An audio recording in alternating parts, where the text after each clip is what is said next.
So eventually we move on to more deeper processes, which everybody can remember. And I know I'm running out of time over here, so I hope I'm going to be able to do this. But when we look at persecution and division, exclusion, suppression, and class distinction, concept of the king and the priest, this is what I meant about this. The king would be the guy that stays with the law of the land, and the priest would then initiate the truth to the masses through religion. And that's just how the left and right brain would be conditioned. Basically, the truth, the religion, and the king would say, this is the law. So over here, let's look at this picture again, and I had this in a previous talk. Look at where we're looking for God. Look at what we're surrendering to. Look at the way in which this thing is created. Look at the priest over here saying, I'll bless you for your sins relative to our inability to know what it is that you're actually doing. So we're going to tie you to this. You're going to have a deep and painful and excruciating experience, and it's all going to come in the name of God, right? But our God. And again, if you look there, look at the cross that exists there. Look at the cross. Look at the weaponry. Look at the book, the Bible, the law that we're going to read relative to the belief systems that have been created. When anybody knows about EA, truly, you'll understand that Jupiter, 9th house in Sagittarius, correlates to the exploration of truth and the cultural dynamics that are held within those belief systems. And then you have Saturn that just comes after in the 10th house, says, okay, now we're going to create a structure in which those truths exist within. Left and right brain, law and beliefs. So this guy, in some sense, is reading the truth to this person and how the law has created that this person has broken the law. So you've behaved this way. Our truth says this, therefore you've broken the law, and so therefore you're going to be persecuted for it. It's no different to where we are right now. And there are benefits to law, of course. So this is not a demonization of those things. It's just looking at what we've experienced. Look at the architecture in the background, pointedness. Okay, it's silly things, the Virgo process, the Virgo-ness, the precision in which everything, remember the Virgo Pisces axis, Virgo initiates itself halfway through. So 1,000 years into this Virgo Pisces experience, the Virgo consciousness begins to bring in, and that's where we start to see more of this persecution and experience exist, and division, right? The cleansiness, which we'll get onto over here. So again, this whole entire imagery evokes such intense archetypal structure of what we have experienced through this Virgo Pisces. Look at this, yeah, shame, selfishness, hopeless, careless, wrong. All of us that carry Virgo on some deep level have got man-made guilt, right? We've got shame. We're coming from the Roman and Greek era. Okay, specifically those, because those were the times in which the gods, masculine gods, living outside in the clouds, and how a lot of war was created. The dominance. We're going to take your territory. Masculine principle, yang. We're going to conquer in that sense. So what we have here is we have this process of more, the development, like the masculine principle is about exploration. So on some level, in a natural sense, all this was just an exploration of different like territory. But in order to get the territory, we needed to be in conflict with other people, with conflict with other tribes that would be existing there. And we would dominate, we would destroy and take over and conquer and say, this is ours in a masculine way, right? And so those times were deeply, deeply embedded by the king. And then, you know, the ranking system that existed there, the pharaoh that sits at the top, that initiates through the priests and the nobles, that would then give to the scribes, and the scribes would write the law, and the soldiers would enforce it. It's no different to where we live today. The craftsmen and the farmers would be, and the slaves would be the process in which would support and hold up this whole entire thing. Again, we're looking at the process of Capricorn here, relative to the Virgo archetype. Remember the Earth trine. Capricorn sits at the top as the dictator, the oppression. The Virgo constellation correlates to the slavery process, right? If you keep people in a deep state of shame and lack of self-worth, and a process of just being beaten down and castrated, and in the process of not being able to actually have any worth, Taurus, the archetype of the inner relationship, self-worth, then what you have here is the whole entire control and domination exercise through the Virgo Pisces axis. So for any of you that have got planets in the Capricorn, Taurus, and Virgo constellations, or got trines or squares, etc., activating those things, on some level, those archetypes would have been present in your life growing up, or still are there, where you're looking to heal those aspects of yourself in different timelines in which you've been part of it. And especially the feminine principle, as the masculine man would say, well, I'd have 3 women. And if one of those women that I say are mine looked at a different man, I would then just castrate them to live in the catacombs, and there would be this internalization of deep guilt. I'm not allowed to look at another man, which is completely natural, the feminine principle. And so the masculine would just dominate in that sense. So we divided ourselves and created class, right? I mean, you just have to look at the film, the first one, which was The Pirates of the Caribbean.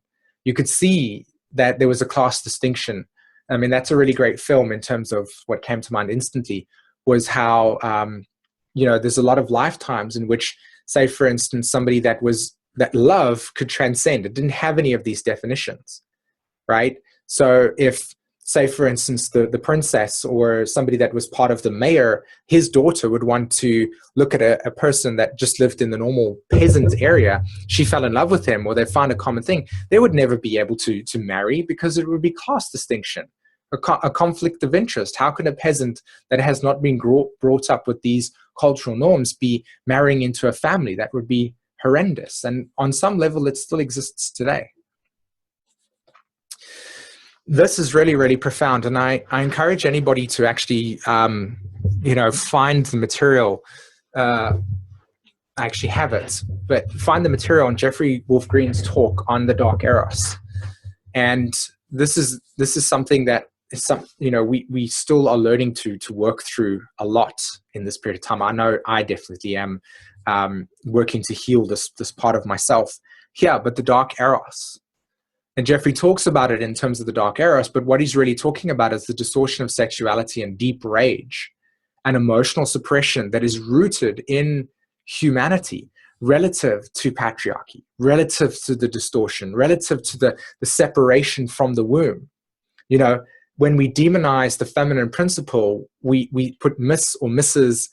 as beneath, right? The man would always take the woman's or his wife's a name away. It would be gone. She would have to take his, and that would be a process of now owning, right? The dad would give away his daughter to the man. All these types of behaviors and traditions that we've rooted in are present because of that. But for most of you that are maybe sitting here today, you've actually experienced where you've gone like, no, if I'm going to get married or live with somebody that's my partner, I'm going to kind of keep my surname because that's me. It's an identity. In some level, I'm not going to be traded off. So when we look at these things over here, especially the Dark Eros, each of us, as Jeffrey talks about, we've got a natural way in which we operate in terms of our sexuality, in terms of what's natural for us, in terms of what we are creative within our ways. And this is a beautiful explanation because you've got this part over here, the brainstem, which would be the Mars archetype. So we're looking at Mars over here. That's why this all looks like aggression, because it's the Mars energy that exists here. And you have the forebrain or the cerebral or the prefrontal cortex, which has been deeply, deeply, deeply conditioned by psychological and emotional dynamics rooted in social conditioning. Especially in the last 100 years, we've had gender role assignments. So these gender role assignments have been rooted in our ability to say, okay, well, I'm the man, I go do this, you're the woman, you go do that. Yet we're not that simple. We're deeply, deeply complex human beings that have been homogenized in such an intense way that a lot of our truths have actually created this deep suppression relative to our own brain. Remember the left and right brain I talked about? Remember the way that the brain operates? All of these thoughts become the suppression of what's natural and emotional for us. So as an example, you might have Mars in Aries and you enter a relationship and the relationship says, well, you're not allowed to be free in your expression and very instinctual in the way that you express your sexuality. You've got to be all petite and primitive and like that. It's never going to work. Think about a Mars and Aries soul that needs to be in a relationship. They can't be in a relationship that says you need to just be monogamous in that sense. It's going to be deeply traumatizing, honestly, because on some level they require the freedom to explore themselves. And it doesn't mean go sleep around with everybody, walk around with everybody. It just means that for them, it's not really that good to have a kind of like very one-dimensional relationship unless the partner is the same. And then it's open for that experience. So we each have different ways in which we experience that. And so if we take one homogenized way of being through social construction and religious conditioning and faith, then what we're going to have is this deep suppression of who we are. And whatever gets suppressed, natural law states that which is suppressed will eventually return to its natural state. And I come from South Africa. I grew up in the apartheid era, not specifically during the 70s and 80s, but I grew up during the 90s. And one of the reasons why I live abroad is because through the natural balancing of when the white government dissolved, Pluto, Uranus and Neptune, conjunction Capricorn, 1993, 1994.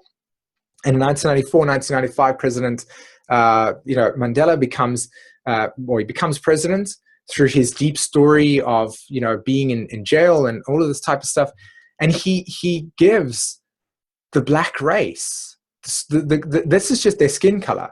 But you've got to understand that the primitive behavior over here is because of the deep suppression. And while I was doing this research, I was looking at a lot of imagery here that was intensely disturbing. And this is not something that's just exclusive to South Africa. It's just that the most recent expressions of apartheid, in other words, the segregation, the division, the left and rightness that has been separated in the brain, this process has led us to having these emotions that are raw. Pluto conjunct Mars, Pluto square Mars, Pluto opposed Mars. These emotions are raw, that come out, that have been deeply suppressed, because it's not natural for people to be kept in cages and to behave this way. Even our animals, as an example, we do that without even thinking, right? This process here, it's there and it comes up to the surface, and all of a sudden you have violence, you have anger, you have distortion. And it's such a painful experience. You just have to look at the states and the deep distortion that's occurred through your own process of history. Martin Luther King and what he represented as an example. I'm not really well versed in that, but I've seen and experienced some of the imagery to understand that there's something relatable here. Look, this was taken from the recent G20 summit that just took place with the Mars opposed Pluto. Mars was in Cancer, conjunct the Sun, and Pluto was conjunct the Moon at a balsamic phase just recently, this full moon. And look what happened.